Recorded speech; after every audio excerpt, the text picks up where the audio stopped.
سەبارەت بە پرۆسەی سیاسی داهاتوو لە عێراق و چارەسەرکردنی کێشەکان لەگەڵ هەرێمی کوردستان و پێگەێنانی حکوومەتی داهاتووی عێراق و وەکو ئەزانی ناوچەکە لە جەنگایە گفتوگۆ لەگەڵ بەڕێز مەیادە نەجار ئەندامی پێشووتری پەرلەمانی عێراقم لە ستۆدیۆ لەگەڵمانە. بەڕێز مەیادە سوپاس بۆ ئامادەبوونی بەڕێستان، خۆشحاڵم لەگەڵمانی. ئێوە لە پەرلەمانی عێراق بوون. عێراق لە سەروبەندی پێگەێنانی حکوومەتدایە، کۆمەڵێک کێشەی کەڵەکەبوو هەیە لە عێراق لە نێوان هەولێر و بەغدادا. چۆن چارەسەر دەکرێت کێشانە لە ڕێگەی یاساوە؟ تەبان سڵاو ڕێز بۆ بەڕێستان و بۆ بینەری خۆشەویست. طبعا لە پاش 2003ەوە ئەو حکوومەتانەیە کە پێک هاتووە لە عێراق نیزامێکی فیدراالیە، واتە ئەو دیکتاتۆریەی هەبوو نەما نیزاممان بوو بە نیزامێکی فیدراالی، بەڵام بەداخەوە عقلیەتی سیاسی عێراقیەکان تا ئێستا هەر سوورن لەسەر عقلیەتی مرکزی و مامەڵە لەگەڵ هەرێمی کوردستان دەکەن بە عقلیەتی مرکزی. و ئەوەش وەی کردووە کە ئەو دۆسیانەی کە لە نێوان هەولێر و بەغدادا هەیە تا ئێستا نەمانتوانیوە چارەسەریان بکەین هەر بە هەڵپەسێردراوی ماونەتەوە و هەڵبژاردننی سەرۆک کۆمار وەکو کلیلێک بوو بۆ کردنەوەی و دروستکردنی داهاتووی دەوڵەتی عێراق. ئایا دەبێتە دەوڵەتێکی تەوافقی یاخود ئەغلەبیە، واتە بە زۆرینە عملیە سیاسی تێدەپەڕێنن یان نا؟ زۆر باشە. چەند گرنگە لە ڕێگەی دەرکردنی پرۆژه یاساوە کێشانە چارەسەر بکرێت لە پەرلەمانی عێراق؟ طبیعی ئەو دۆسیانەی واتە ئەو بارودۆخی کە لە عێراقدا هەیە بەداخەوە هەمویان بە سیاسی چارەسەر دەکرێن نەک بە یاسا، لەبەرەوەی زیاتر تەوافقاتە. ببوورە بەڕێز مەیادە، ئەمە کێشەکان قوڵتر ناکاتەوە؟ ئەکید بە دڵنیایەوە ئەوە کێشەکان قوڵتر دەکاتەوە. ئەگەر ئێمە دەستورێکمان هەیە کە هەموو دەنگمان بەو دەستورەدایە، مافی هەموو پێکاتەکان لەناو ئەو دەستورەدایە، ئەگەر هاتوو ئەو دەستورە جێبەجێ بکرێت ئەو کێشانە نەک تەنها نێوان هەرێم و بەغدا چارەسەر دەکرێت، بەڵکو ئەو کێشانەی کە لەناو عێراقیشدا هەیە لەناو ئەو نیزامەشدا هەیە چارەسەر دەکرێت. بەڵام بەداخەوە هەموو بارودۆخەکان و هەموو کێشەکان بە سیاسی کراون و بە سیاسی بڕێوە دەچن. باشە، چارەسەرم کێشانە ئەگەر ئاسانتر بێ بە یاسا سەرەتا چارەسەر بکرێ یاخود بە یاسایی بکرێ باشتر نیە نەک بۆ هەرێمی کوردستان، بۆ عێراقیش خۆی یانی بە دڵنیاییەوە بۆ عێراقیش هەموو کێشەکانیان بە یاسا چارەسەر دەکرێت. لەبەرەوەی یاسا ناتوانێت ئەتو 1 زائید 1 یوساوی 2 ناتانی بێ ئەوە یوساوی 3ە کە نەسێکی دەستوریت هەبوو یاخود نەسێکی قانونیت هەبوو، ئەو یاسایە تەحەکوم دەکاتن ئەو کێشەیە چۆن چارەسەر بکرێت. بەڵام لەبەر ئەوەی کە ئەو دۆسیانەی لەگەڵ بەغدا هەیتمان هەمووی بە سیاست کرایە، یەک لەوانە یاسای نەوت و غاز. ئەگەر یاسای نەوت و گاز دەرچووبایە لە پەرلەمانی عێراق کە هەتا ئێستا ئەو کێشەیەمان بەردەوامە لەگەڵ عێراق، ئەو کێشانەمان نەدەبوو، لەبەرەوەی ئەو یاسا تەحەکومی دەکرد بە نەوت و گازی هەرێمی کوردستان چۆن دەربهێنرێت، چۆن بفرۆشرێت، واریداتەکەی لە بۆ چێ بێت. باسی یاسای نەوت و گازیگەر خۆتە زانی ئێستا گرفتێکەیە، ینی ناوچەکە بە دۆخێکی زۆر ئاڵۆزاتەیە پەڕێ، کێشەی وزە هەیە، ناوچەکە بە جەنگاتەیە پەڕێ. ئێستا ئەمریکا و ئێران خۆیان لە ئیسلاماباد لە دانوساران لەسەر بابەتی گەڕی هورمز کە گەورەترین کێشەیە لە بینیانە. پرسیارەکە ئەوەیە بۆ عێراق باشتر نییە بۆ حکوومەتی فیدراڵ خۆی کە کێشەکانی وزە لەگەڵ هەرێمی کوردستانە چارەسەر بکات؟ بە دڵنیاییەوە نەک تەنها لە بەرژەوەندی هەرێمی کوردستانە بەڵکو لە بەرژەوەندی عێراقیشدایە. ئەگەر جەنابەت بەبیرت بێتەوە کە ئێمە 30 مانگ زیاتر بۆ ماوەی ساڵێک زیاتر نەوتی هەرێمی کوردستان ڕاگیرە بە بڕیاری دادگا، ئەوە نەک تەنها هەرێمی کوردستان زەرمەند بوو، بەڵکو حکوومەتی عێراق کە زیاتر لە 30 ملیار دۆلار زەرەر کرا لە بودجە و لە خەزینەی عێراق. واتە ئەو کێشەیە نەک تەنها کێشەی هەرێمی کوردستانە بەڵکو ئەو کێشانە بۆ عێراقیش دەگەڕێتەوە. بەڵام ئەو عقلیەتە شۆڤینیە کە عێراق هەیەی تەنها هەرێمی کوردستان زەرمەند بێ، زۆر ئاساییە لەلایەن عێراق زەرمەند بێت.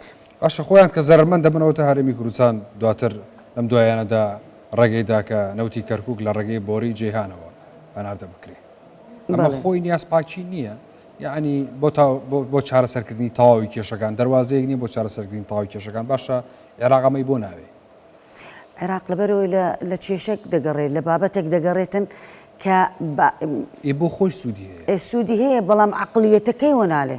ئەگەر عقلیەتی شۆڤینی نەبی، عقلیەتی مرکزی نەبی، عێراق دەتوانی ببێتە دەوڵەتێکی ئەلمانی دەتوانێت کێشەکانی لەگەڵ هەرێمی کوردستان چارەسەر بکات دەتوانی دەرگای واڵا بێ بۆ غەرب و بۆ وڵاتە ئەقلیمیەکان و ئەجندا لە هیچ وڵاتێک وەرنەگرێ خۆی خاوەن بڕیاری خۆی بێ وڵاتێکی خاوەن سیادە بێ بەڵام لە بەداخەوە عێراق تا ئێستا سیادەی خۆی نەپاراستووە. تۆڵی هەموو کێشانێکە هەیە لە بینی حکوومەتی هەرێمی کوردستان و بەغدایە ینی کێشەکەڵەکە بۆکان هەموو یەکرێت لە ڕێگەی یاساوە چارەسەر بکرێ نەک لە ڕێگەی سیاسی وایە؟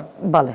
ئەی باشە ئەمە چۆن باشە بۆچی حکوومەتی هەرێمی کوردستان بەردەوام داوا لە حکوومەتی عێراقەکە کاکە وەرە کێشەکانمان با بە یاسا چارەسەر بکەین با یاسا سەروەر بێ با دەستور جێبەجێ بکەین بۆ نایکە نایکەن لەبەرەوەی لە بەرژەوەندی خۆیانە ئەو یاسایە ئەو دەستورە تەنها ئەو مادانە بەکاردەینن کە لە بەرژەوەندی خۆیاندایە نایانەوێت لەگەڵ هەرێمی کوردستان تەسفیری کێشەکان بکات بە ئینتیقای جێبەجێ دەکرێت ئەو مادانە هەڵدەبژێرن کە بۆ خۆیان سوودی هەیە و لە بەرژەوەندی خۆیاندایە و لە بەرژەوەندی حزبەکەیاندایە. ئێستا جەنابەت ئەو راپۆرتت خوێندەوە کە گوتت طبعا شیعەکان 16 عێراق شیعان مقتدا سەدر کە ئینسحابی کردێ لە عملیەی سیاسی ئێستا ئەوان ئەو شیعانەی کە ماونەتەوە حکمە و لایەنەکانی تر هەموو حزبەکانی تر چیان پێکینایە ئیتاری تەنسیقیان پێکینایە.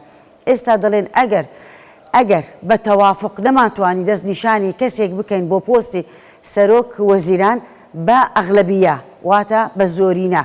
ئەی زۆرینە چێن دەری دیموکراتیە خزمەتی کامە لایەن دەکا زۆرینە وەک لە پەرلەمان ئەو یاسایانەیە کە تێدەپەڕێت لەسەر هەرێمی کوردستان ئەو یاسایانە هەمویان بە زۆرینە دەنجی لەسەر دەدرێت بە ئەغلەبیە. ئەوەش تەنها خزمەتی لایەنێک دەکات تەنها خزمەتی حزبی با بڵێن حزبی تەسچی خۆیان دەکات.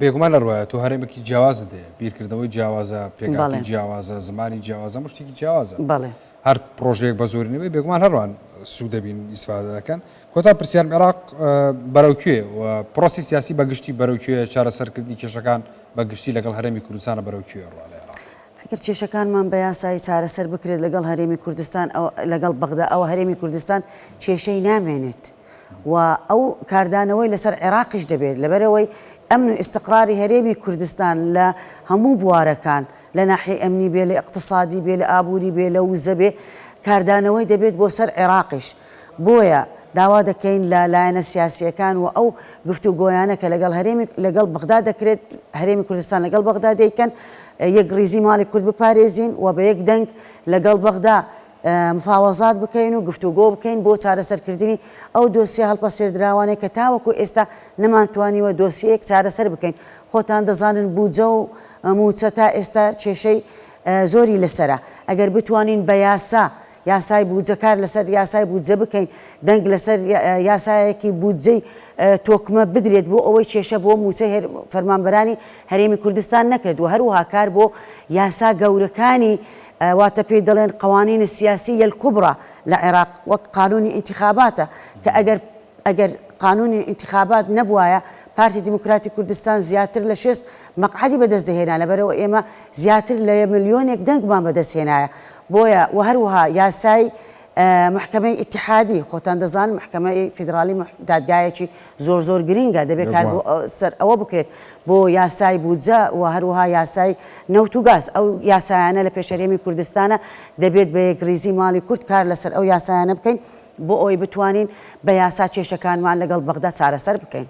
بەڕێز مەیادان لە جارەندامی پێشووی پەرلەمانی عێراق سوپاس بە ئامادەبوونی بەڕێستان. سپاس بۆ جەناب. سەرچاوە.